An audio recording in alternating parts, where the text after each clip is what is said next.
This episode is brought to you by Progressive Insurance. You chose to hit play on this podcast today. Smart choice. Make another smart choice with Auto Quote Explorer to compare rates from multiple car insurance companies all at once. Try it at progressive.com. Progressive Casualty Insurance Company and Affiliates. Not available in all states or situations. Prices vary based on how you buy. Welcome to the No Guilt Mom podcast. I am your host, JoAnn Crohn. Hello to all my Lolas out there. You know, there's something that I've been thinking about a lot lately, and it's not an easy topic. I kind of love that, though. I really love talking to you about not easy topics because I find easy topics to be rather boring. I don't know about you, but this one is an important one, and it is about avoidance and asking yourself the question, what am I avoiding in my life? And it's not the obvious avoidance. It's not the avoidance where you're ignoring your responsibilities. And it's not the avoidance when you're pretending problems don't exist. Rather, you're completely aware that there is a problem and you're working like mad to solve it. Like you're trying everything. You're trying harder and harder and harder, because here is what I've noticed in myself and in coaching other women that I talk to every day is that avoidance for us as moms, usually those people in the no guilt mom community, it doesn't look like doing nothing. It sometimes looks like doing everything, like everything. There are so many conversations that I'm having right now where moms are telling me they cannot think about doing one more thing. Like they're doing absolutely everything, taking care of their kids, trying to make everybody happy, please spouses, please bosses, please in-laws, please cousins, please those aunts who like talk like bad things about you. And yet the anxiety doesn't go away and the stress doesn't lift, and that knot in your chest just keeps like tightening up and up and up. That's the kind of avoidance I want to talk to you about today, because I think that all of us can see it in our lives where we know something isn't working and we are trying like mad to fix it, but it doesn't seem like any of our like fixes actually impact the solution. And the one I'm going to talk about is my business. So I have had No Guilt Mom. I started it when my son was 9 months old. He's 12 years old now, 12 and a half. And it's my baby. It's like one of my babies. It's one of my kids. In 2020, I brought on my best friend, Bree, and shortly thereafter, I brought on Christina. And these two women mean the absolute world to me. It was always my dream to have a team. It was always my dream to work with other people and encourage other women and be able to work in that supportive and collaborative environment. Now, having a team has additional responsibilities. It has the responsibility of paying payroll for that team and making sure the revenue stays at a point where you can keep the team. And in about December, this time last year, 2024, I knew we had a problem with revenue. I knew it.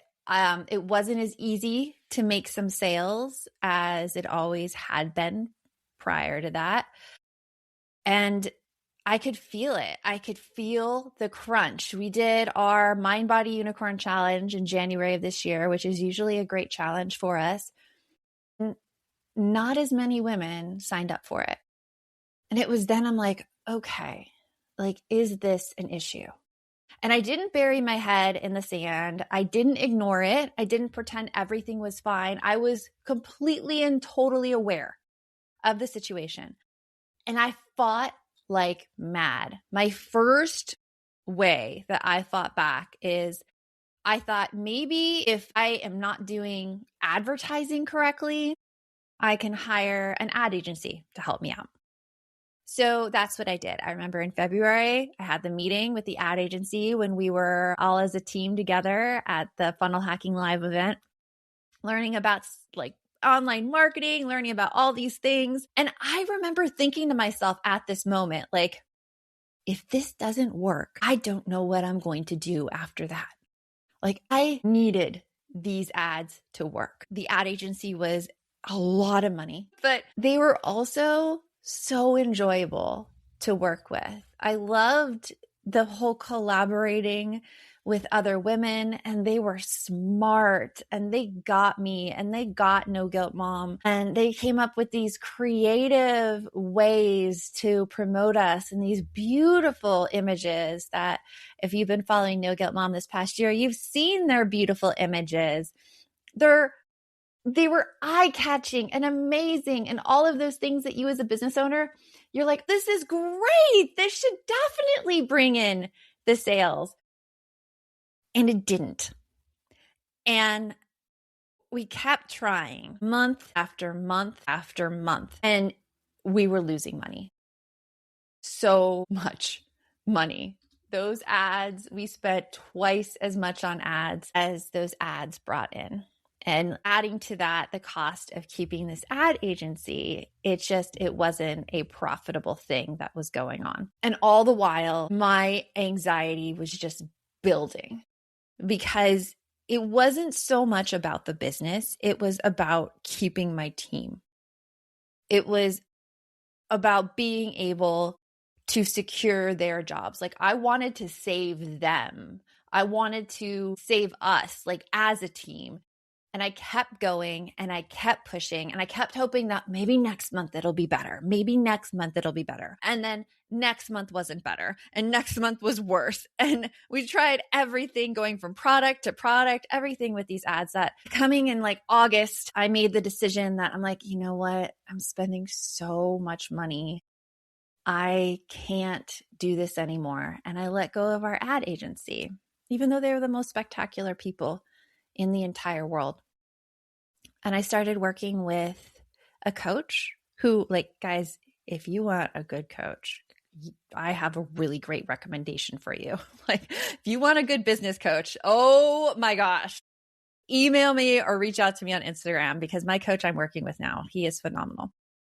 I started working with him in August, and we started with a deep dive in to really figure out, okay, I know there's a problem, but what is the problem? And he looked at all of our past data, and we started trying some ads. They didn't work. And we figured that it's not an ads problem. It's really a problem with people have changed. People have changed since I first started this business. And that's completely like normal. Buying patterns have changed. The No Guilt Mom was at its peak was during the pandemic, when everybody was at home and everybody had so much spare time and they were dealing with their kids 24/7. And so the messaging then, of course, like the problems that we solved were very different than people's problems now. It makes sense. And going into September, we decided to try an annual sale of our Balance membership. I was very, very nervous going in. I did not feel it would work. I did not have much hope. And it's like my body knew it. I remember going to Portland in the end of September, and I was going to go meet my cousin's 2 new twin baby girls. I was going to see my other cousin and my sister and her kids. And it was this delightful family weekend. Gorgeous town, Oregon Beach town called Manzanita, right there on the coast. I mean, just beauty everywhere.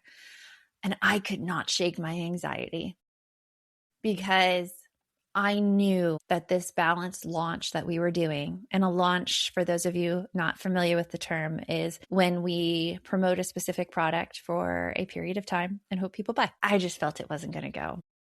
And when we closed that launch, my suspicions were right, because we did not get very many people at all into Balance. And that's when I really started, the best word to say is freaking out. I was going to bed crying about the business. I couldn't stop thinking and ruminating about what I should do differently or what I should try next. And I was getting mad at everybody around me because of the stress. I wanted all the control back to figure out what was wrong. And I didn't know how to be the best boss in that situation. I really didn't. Because when nothing is working and you're trying to lead people, that is a supremely hard position to be in. My body couldn't relax. I was experiencing headaches. My blood pressure was elevated, and I didn't really know how to make it better, because I think like in those situations, you're like, oh, if I could only relax, or, I should be able to manage my stress better. Like these were all the things I was telling myself during this time. What I came to find out is that there was no way I could manage the stress because my body was telling me something that I didn't want to listen to. And I'm going to tell you what that is. Right? I got a skylight frame for my family. And let me tell you, it is now one of my favorite things in our house. I loaded it with photos from our vacations and photos of when my kids were younger and doing silly things. And my husband adds to it as well with photos from his phone. So it's this huge collaborative effort. And walking by our skylight frame in my kitchen each morning, it always makes me smile. So imagine gifting that same feeling. You can preload a skylight frame with tons of your favorite photos so that when your loved one opens it, it's already filled with memories. It's personal, it's meaningful, and honestly, it's way better than another scented candle. And here's the best part. It's so easy to use. No app, no subscription, no tech stress. You simply send your photos to the frame's email address and they pop up. So right now, Skylight is offering our listeners $20 off their 10-inch frames by going to myskylight.com/NGM. Go to myskylight.com/NGM for $20 off your 10-inch frame. That's myskylight.com/NGM. You know, the holidays are supposed to be joyful, but let's be honest, between travel, gifts, hosting family, and all the last-minute school events, it gets real chaotic. And somewhere in all that chaos, my budget used to completely disappear. But not this year, because I've got Monarch. Monarch is this amazing all-in-one personal finance tool. It was named the best budgeting app of 2025 by the Wall Street Journal. And once I started using it, I immediately saw how fast my holiday spending was adding up. I had no idea how close I was to blowing my budget already. Monarch connects everything, spending, savings, investments, even your home value in one clean, easy interface. So no spreadsheets, just real control. And right now, Monarch is offering 50% off your first year just for No Guilt Mom listeners. Don't let financial opportunity slip through the cracks. Use code NOGUILT at monarch.com in your browser for half off your first year. That's 50% off your first year at monarch.com with code NOGUILT. DSW, Designer Shoe Warehouse, is the one-stop shop for all your footwear needs. With sneakers, boots, and everything in between for every style, mood, and occasion, you'll definitely find shoes that get you at prices that get your budget. DSW has what you need, but more importantly, they have what you didn't even know you wanted. You never know what you'll find at DSW. Find the shoes that get you at prices that get your budget at DSW stores or DSW.com. Right after this. So I left you being in the state of total anxiety, headaches, blood pressure. I had to cut back all of my duties here at No Guilt Mom and just rest because I was getting sick every 2 to 3 weeks. I just couldn't keep anything off. And I knew I had to make some kind of big change, but I didn't know what that change was. I entered therapy again, and I hadn't been in therapy for a really long time. In fact, I had gone off my anxiety medication in February. Immediately, I called my psychiatrist and I'm like, I need to get back on that. I need to get back on the anxiety meds, and I'm going to go to therapy. She agreed with me. And in therapy, the therapist I started seeing works in internal family systems. And what internal family systems helps you do is helps you see all the parts of yourself. Like the anxiety part of yourself. In fact, I have like the poster that I drew right here. So if you're watching this on YouTube, you can see the poster. And There is the people pleaser self that I haven't read. There's the mom self. There's the panic self. There's the friend self. There's the achiever. There's the partner. And the first self we really dealt with in therapy was my people pleaser self, because I was avoiding something that I knew would not be liked or agreed with by my people pleaser self. And it wasn't because I was weak, and it wasn't because I was irresponsible that I didn't want to deal with it. So if you're thinking those things about yourself right now, about something that you may be avoiding, it's none of those. It was fear, straight up fear. I was scared about what might happen if I actually had to make the decision. And the decision that I was really contemplating was laying off my team. I didn't want to do it. And avoidance just spread this pain everywhere. Like it leaked into everything that I did. All of my interactions, all of my fun, all of like my times of rest. I started not sleeping during the night, waking up, not being able to go back to bed, not being able to like be comfortable anywhere. It was awful until mid-November, where I had been going to therapy for about 4 to 5 weeks, and I had finally made the realization that why was I doing this to myself? Like I knew the answer. It was staring me straight in the face. And the reason I didn't want to make it is because I didn't want to hurt anybody else around me. But I was totally willing to take all the pain myself. I was totally willing to take all the sleepless nights and like the tightening of the gut, everything. I made the decision on a Friday, and then I just like really ruminated on it all weekend. That's the best way I can describe it, because that entire weekend was a total mess. I felt a headache. I had to take like my anxiety rescue medication. Everything was kind of like spinning. I wanted to throw up. I mean, I lost probably 6 pounds through this whole thing because I just wasn't eating. I was willing to take on all of that. And I finally realized, I'm like, I don't need to live like this anymore. Like my life is under my own control. That's why your life is under your own control too.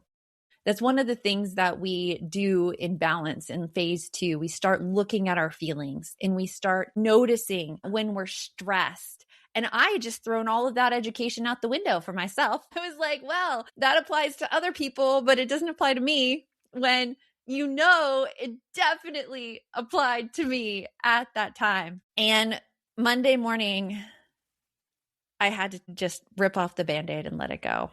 And I thought of one of my friends told me, who also owns a business, said that when you let someone go, the first 48 hours are the absolute hardest. But then after that, you feel this weight come off and it gets a lot lighter and a lot easier. So I went into the situation with that. And I thought about all of those things that leaders should do, where they should keep a stiff upper lip, you know, and not cry and not show their emotions. And I didn't follow any of that. I like broke down crying immediately.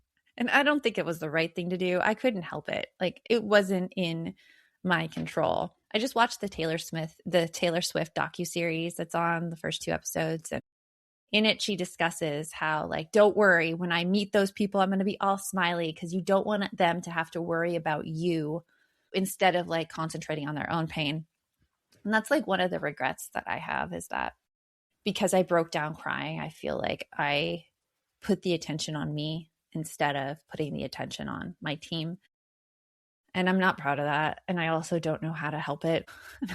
And I know that no good comes of over apologizing for something that you can't control. So there we are. There we are right there. But I cried through both of it, both talking to both of them. And then I just went on my stairs and I wailed, like open mouth, crying, screaming, letting all the pain through it. I let myself feel every single part of it, knowing that there's no avoiding those emotions of hurt and anguish and disappointment and fear and shame, just a whole lot of shame that I got to this point, and just this way that my future didn't look like I wanted it to look. And that's the thing with pain. There's something that says if you let yourself feel an emotion, it'll pass through in 90 seconds. That wasn't the case in this one. It did not pass through in 90 seconds. I feel like with really strong emotions, it won't pass through in 90 seconds. It's unrealistic. This one took a few days where I woke up crying and I couldn't stop crying. But over the week, the anxiety, it started to lift. And I started to feel like I could breathe again. And this weight came off my shoulder. My headaches stopped hurting. My stomach stopped twisting in knots. Every day at 2 p.m., I used to have to stop working because I could feel my blood pressure get so high that I knew I just needed to concentrate on something else and rest. That stopped happening over the course of the week. So I knew that I had made the right decision, not because it stopped hurting, but because like my nervous system was no longer trying to tell me all of these warning bells about the problem that I was actually avoiding. It was noticing that, oh, you got it. You got the signal. You listened to me. Okay, yes, I'm going to let you rest now. And that is such an interesting way to look at anxiety, as something where your body is telling you to do something that you might be avoiding, that you might find is uncomfortable. And it's probably not evident what that is. It wasn't evident with me. Like I always had that option of laying off my team and going back to just working alone as something that I wouldn't have to do. And so when I did do it, it was hard and it hurt, but it's so much better now. So much better. I'm recording this a month after that day when I had to do it. And I have to tell you, I am in a good place, like better than I have been the entire year. I am confident about the direction of No Guilt Mom. I'm super excited about work again. Like I wake up excited about work. I wake up excited about what I can talk to you on this podcast. I wake up excited to see all of my Lolas in balance. I wake up excited about promoting my book, The Best Mom is a Happy Mom. I'm excited about the Happy Mom Summit. And I was so scared before I made the decision that I can handle all of this on my own. And I thought that I needed other people. And you know what? It's not to say like you should do things alone and that you don't need others. It's more to say that sometimes our fear lies to us about what we're capable of and what we're not capable of. And in this sense, I am totally a lot busier, but I'm really happy and I'm handling it. And I'm able to say no to the tasks I don't want to do and say yes to the things that really move the company forward and really help me meet other women and help other women. So I just want to tell you that like courage, you may see this and be like, oh my gosh, JoAnn's really brave that she did this. None of it was calm. I did not feel steady nor confident while doing it. All I knew was I had to take that next step. I had to be willing to feel that discomfort. I had to be willing to tolerate that pain. And I had to be willing to stop running from that thing that was practically ruining my life, not facing it head on.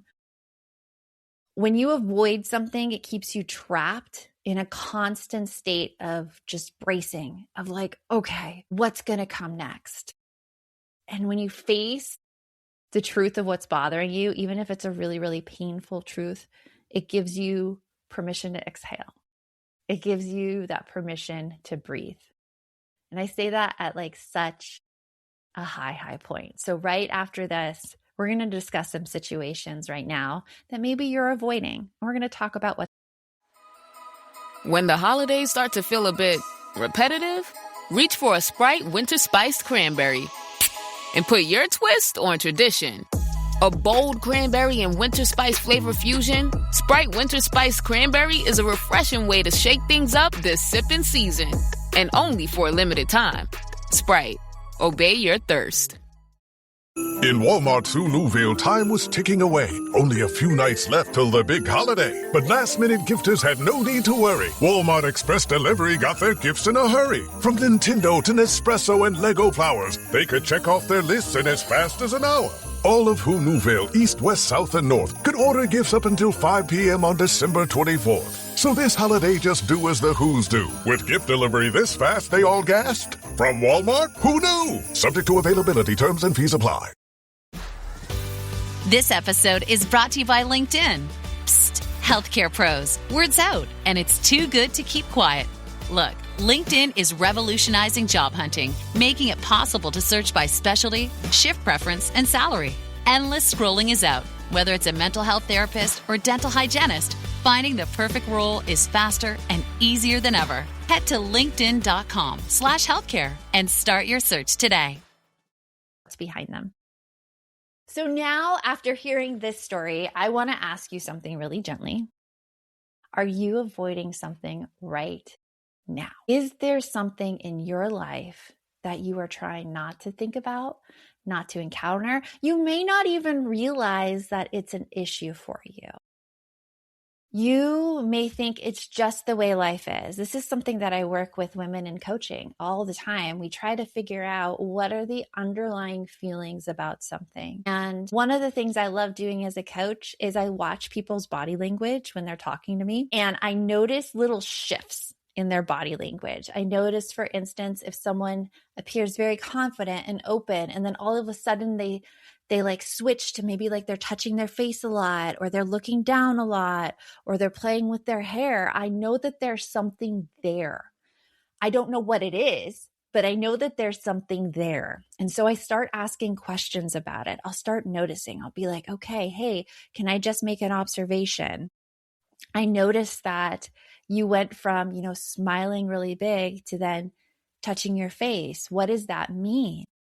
When you are, I don't want to say called out, but it is kind of like that. When you're called out on your mannerisms and your body language, it allows you to shift to thinking, what was I thinking during that time? What was I feeling?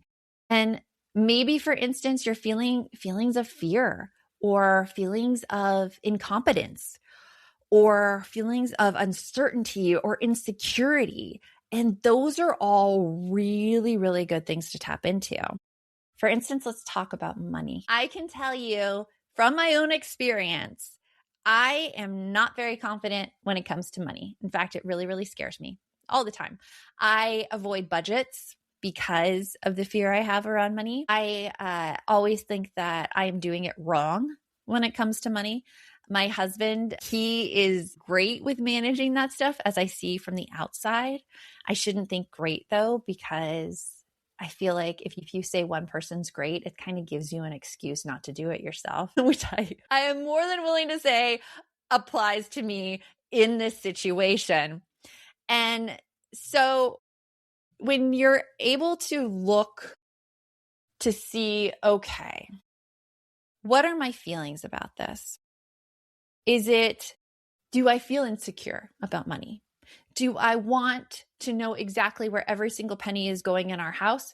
Because I am not sure that we're going to have money long term. And when you start looking at that, and you start admitting that, and you start discussing stuff like that, it opens up all the doors for you. Just being able to realize what it is you're avoiding. Many of my clients have the same fears about money as I do. And we are able to make the realization in one call that it was those feelings of incompetence that were preventing them from moving forward and from insisting on a really certain rigid way of doing things that would always bring conflict between them and their partner. And so once they realized it was these feelings driving the show, we were able to reframe them into feelings that, okay, well, I am learning, and the best way to learn is to ask a lot of questions and to get help instead of trying to rigidly impose things on someone else. And that's the great thing when you realize what you're avoiding and why you're avoiding it. You're able to find out a different solution to work around the problem. It's how we are with our kids as well. Like when our kids do something or have, a meltdown, or for instance, This morning, my son, he couldn't find a black Chromebook. Spoiler, it was in his bag. He has a black backpack, but he was freaking out and he was going, oh my gosh, I'm going to be late. And his mind was spiraling into all of these horrible things that could happen. And I came in and I'm like, okay, let's go look at this and let's see what can we find in here? What's in this backpack? And I found it for him. But the thing that he was avoiding is time. And being able to manage his time and being able to take the time to look adequately for the Chromebook when it was right there in front of him. And I think this is something that we do a lot as adults too. We have this fear that we are incompetent, we can't find something, we can't manage our time, we're going to be late, that we do all these things that prevent us from achieving what we want to achieve. When you're avoiding something, it thrives in silence. Clarity begins when we name what's already there, when we're able to name the feelings behind it, when we're able to figure out what it's doing to ourselves, when we're able to push through and take really, really uncomfortable action. If this episode stirred something in you, that doesn't mean you need to rush into action right now. It just means you're listening to yourself, and that matters. You don't have to walk through hard things alone. And you don't have to be fearless to be brave. I was not fearless through this whole past year. Always remember, the best mom is a happy mom. Take care of you. I'll talk with you later.